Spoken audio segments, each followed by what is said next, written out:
What's the most unbelievable coincidence you've ever experienced?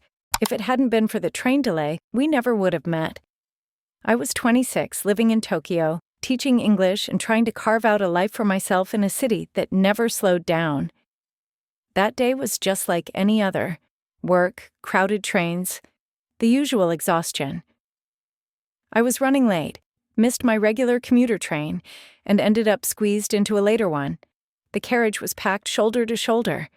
I grabbed the nearest handrail, resigned to another uncomfortable ride. But as I shifted to make room, I locked eyes with a woman standing across from me and froze. She looked exactly like my ex-girlfriend from college back in the States. Same sharp cheekbones, same piercing green eyes. For a moment, I thought my brain was playing tricks on me. And then she smiled. "Tom," she said, hesitant in English. It was her. Emily. Thousands of miles from where we'd last seen each other 3 years earlier. We both laughed, half in shock, half in disbelief. She was in Tokyo for a 2-week business trip. I was living there. We decided to grab coffee right after that ride, a spontaneous detour from both our plans. We sat in a tiny cafe, catching up, talking like no time had passed at all. She told me about her new job, her travels. I told her about how Tokyo had changed me, made me slower to judge, quicker to adapt. By the end of that coffee, we both knew. This wasn't just a random reunion. It was a reset. We spent the next 2 weeks together, wandering shrines, getting lost in side streets, talking about everything we never said when we were younger. By the time her trip ended, we'd decided to give it another shot. This time without fear, without ego. That missed train? Best delay of my life. 3 years later, we got married. Some people say life is random. After that day, I'm not so sure. Sometimes life feels scripted, like someone is orchestrating every move without your consent. It was a sweltering July afternoon in Rome. I was dragging my suitcase through cobblestone streets, sweat plastering my shirt to my back, cursing every decision that had led me to book a cheap, no-frills hotel near the Spanish Steps. When I finally arrived, exhausted and dehydrated, the front desk clerk looked up and frowned. "Signore, I'm sorry, but your room, it's not ready yet." I must have looked ready to burst into flames because she quickly added, "But we have a better room available. Same price. Top floor, corner view. Would you like it?" I barely nodded before she slid the key across the counter. The room was nicer than I expected. 2 windows overlooking a bustling piazza, a little balcony, worn but clean sheets. I tossed my bag on the bed and collapsed, ready to sleep for days. A few hours later, jet lag woke me. I decided to grab a late dinner. As I locked the door and turned down the hallway, a woman stepped out of the room next to mine. We both froze. It was my cousin, Sarah, someone I hadn't seen in nearly a decade. We stared at each other for a second too long, then burst out laughing, disbelief on our faces. Sarah lived in Australia. I lived in the States. Neither of us knew the other was traveling. She had booked her hotel last minute because of a canceled Airbnb. I had been switched to my room because of a cleaning delay. If the hotel hadn't messed up, if she hadn't changed plans, we would have missed each other entirely. Instead, we spent 3 days exploring Rome together, cousins reconnecting in a city neither of us knew but both quickly loved. It still baffles me. The odds? Astronomical, but maybe some coincidences aren't random at all. It started with a text message. Just one wrong number. I was in Seattle, holed up in my apartment during a grim, gray winter, feeling isolated. I hadn't talked to anyone in days. Then one night, my phone buzzed. "Hey, you still on for tomorrow? Meet at 7? I didn't recognize the number. I almost ignored it, but boredom, or maybe loneliness, got the better of me. I typed back, "Wrong number. Sorry." A second later, "No worries.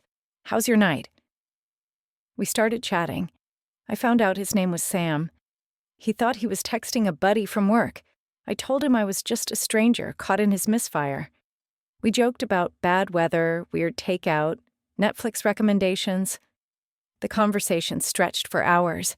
It wasn't flirty, just easy, comfortable, two people laughing into the void. Over the next few weeks, we kept texting. Random stuff, memes, life updates, books we liked. Neither of us pressed for more. It was an accidental friendship, growing in the gaps of our routines. Eventually, we decided to meet for coffee. If only to confirm we weren't catfishing each other.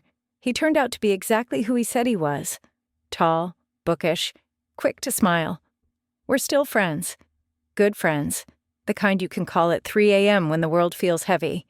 All because one night someone dialed the wrong number, and I answered. Losing your wallet while traveling abroad is one of those nightmare scenarios that plays on loop in your brain. Right up there with getting lost or arrested. It happened to me in Chiang Mai, a city of temples, street food, and, as I discovered, unexpected kindness.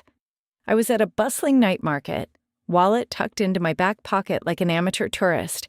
Somewhere between buying mango sticky rice and bargaining for a handmade bag, it disappeared. Gone. Cash, cards, ID. I retraced my steps in a panic, heart hammering. Nothing. I spent the night canceling cards, calling banks, filing a report at a police station where no one spoke English. The next day, I was sitting on the curb outside my hostel, head in my hands, when a man approached. Local, middle-aged, kind face. He held out a worn leather wallet. My wallet. I blinked, confused. He smiled and pointed to the street. He mimed finding it on the ground, holding it up, gesturing at me like, "Is this yours?" Everything was still inside, even the cash. Through broken English and hand gestures, I learned he had spotted it the night before, but didn't know how to find me. So he had waited outside the market the next day, hoping I'd come by again. I tried to give him money. He refused, just waved it off with a laugh and walked away. Sometimes the world feels cold and indifferent, but sometimes, on rare, unbelievable days, a stranger finds your lost wallet and refuses a reward. I left Thailand a week later, wallet intact, and faith in humanity restored. You hear about doppelgangers, someone out there who looks just like you, but you never expect to meet yours. I was living in Berlin, freelancing, scraping by. One night, a friend dragged me to a dingy bar in Kreuzberg. Low ceilings, flickering neon, a live band too loud for the tiny space. We were halfway through cheap beers when someone tapped my shoulder. I turned and froze. It was like looking into a mirror. Same face, same nose, same messy dark hair. Even our outfits were eerily similar. Jeans, hoodie, old leather jacket. We just stared at each other. It was surreal, like my brain couldn't process it. The guy, his name was Jonas, burst out laughing first. We compared birthdays, 3 days apart, hometowns, different countries, and ancestry, both with German grandmothers. No relation, at least none we could find. People at the bar were losing it, taking photos, cracking jokes about glitches in the Matrix. Jonas and I ended up spending the night talking about music, travel, weird jobs we'd had. He was visiting from Denmark in Berlin for just a weekend. The kicker? We both worked freelance graphic design. Both had the same cheap IKEA lamp in our apartments. Both had, at some point, broken our left ankle skateboarding. Weird doesn't even begin to cover it. When he left, we exchanged emails, joked about switching lives for a week, Parent Trap style. We still keep in touch, sending the occasional update like long-lost twins separated by fate. Coincidence? Glitch? Fate? I don't know.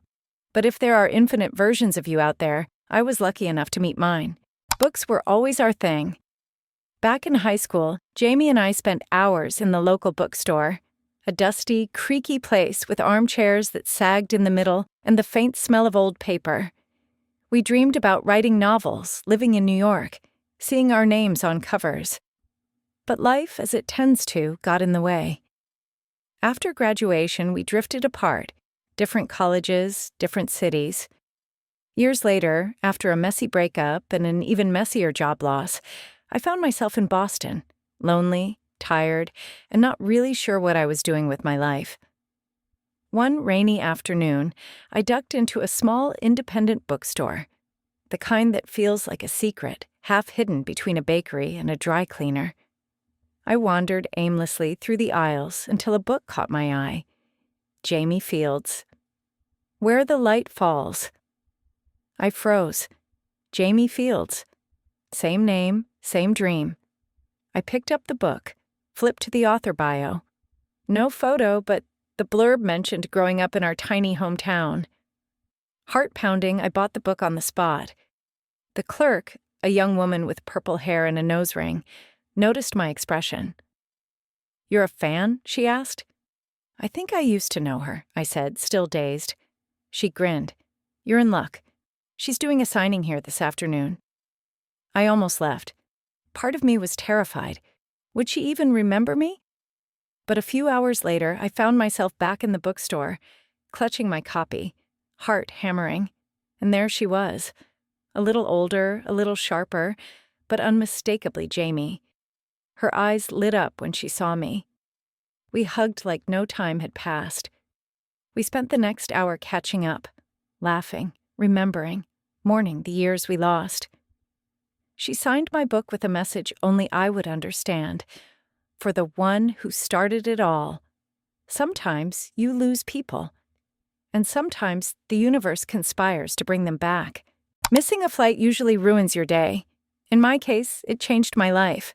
I was supposed to be on the 10:30 a.m. flight from Sydney to Melbourne, a quick hop, nothing special. But thanks to a late taxi and an endless security line, I missed boarding by less than 5 minutes. Frustrated, I got rebooked onto the next flight, 2 hours later. I grabbed a miserable airport coffee and found a seat near the gate. That's when I saw her, sitting across from me, nose buried in a book I loved but hadn't thought about in years. We made eye contact. I smiled, half out of boredom, half out of habit. She smiled back. It wasn't love at first sight. It wasn't even interest at first sight. Just two strangers with time to kill. We ended up talking about books, about travel, about the weird quirks of airport life. We sat next to each other on the flight, kept talking all the way to Melbourne, exchanged numbers when we landed. One conversation turned into coffee. Coffee turned into dinner. Dinner turned into weekends. 2 years later, we got married.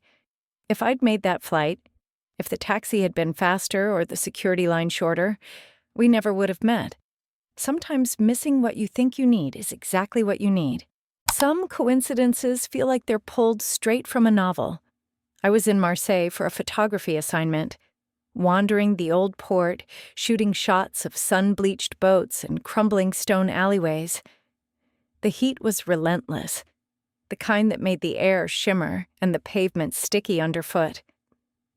To cool off, I ducked into a dusty antique shop tucked away from the tourist crowds. It smelled of old wood, leather, and the kind of mustiness that promises hidden treasures. I was flipping through a box of old postcards when I saw it, a faded card with a picture of the exact harbor I'd been shooting that morning. Curious, I turned it over. There, in looping cursive handwriting, was a name I recognized immediately, my grandfather's. He had lived his whole life in the States, or so I thought. The postcard was addressed to a woman I didn't know, dated 1952, with a message in French that roughly translated to, "Missing you more every day. Wish you were here." Heart-pounding, I bought the postcard for €2 and spent the rest of the day in a haze, trying to make sense of it. When I got home and showed it to my mother, her face went pale. It turned out my grandfather had lived a whole other life before settling down, a life no one in the family talked about. A woman he loved, a life he left behind. That postcard, lost for decades, found me, in the same city where he had once stood, looking at the same harbor. Coincidence? Maybe. But it felt like a message across time. Some meetings seem random, until you realize they weren't. I was studying abroad in Buenos Aires, overwhelmed by the noise, the traffic, the language that never quite stuck in my brain. I felt alone, disconnected, like a tourist in my own life. One night, feeling particularly lost, I went for a walk. The streets were slick from a sudden summer rain. Neon lights reflected in puddles. As I crossed a quiet street, I heard a whimper. A scrappy, soaked dog sat under a flickering lamppost, shivering. He looked at me with the saddest brown eyes I'd ever seen. I knelt down, held out my hand. He hesitated, then limped over. I wasn't supposed to have pets in my student housing, but I couldn't leave him there. I named him Tango. Over the next few weeks, Tango became my shadow. He followed me everywhere, to classes, to cafes, even on the crowded subways.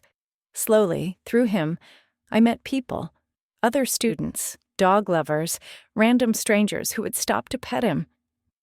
Conversations started, friendships formed, my Spanish improved. By the end of the semester, Buenos Aires felt like home. When it was time to leave, I arranged for Tango to come with me. The paperwork was a nightmare, but we made it. Years later, I still have him. Old, graying, still wagging that stubborn tail. Finding a stray dog in a city of millions might seem random. But sometimes, the universe gives you exactly what you need, even if it comes on 4 legs and covered in mud. Bad moods have a way of leading you exactly where you need to be. It was one of those days. Missed my bus, spilled coffee on my shirt, got chewed out by my boss. When lunch rolled around, I just wanted to get out of the office and breathe. I stormed out, walking aimlessly, and ducked into the first coffee shop I saw. Only when I got my latte did I realize it wasn't my usual place. Wrong logo, wrong baristas. Even the chairs were different. I sat down anyway, grumbling to myself. That's when someone at the next table said, "Rough day?" I looked up. A woman about my age, easy smile, kind eyes. I nodded, not really in the mood to talk. But she kept chatting. Small talk. Nothing deep, but warm in a way that cut through the fog of my mood. Turns out she was a graphic designer looking for a copywriter for a freelance project. I was a copywriter, sick of my soul-crushing day job. We exchanged info. The project turned into a steady stream of freelance gigs. Within 6 months, I had enough work to quit my job and go full-time freelance, all because I turned into the wrong coffee shop on a day when nothing else seemed to go right. Some wrong turns are the best turns you can take.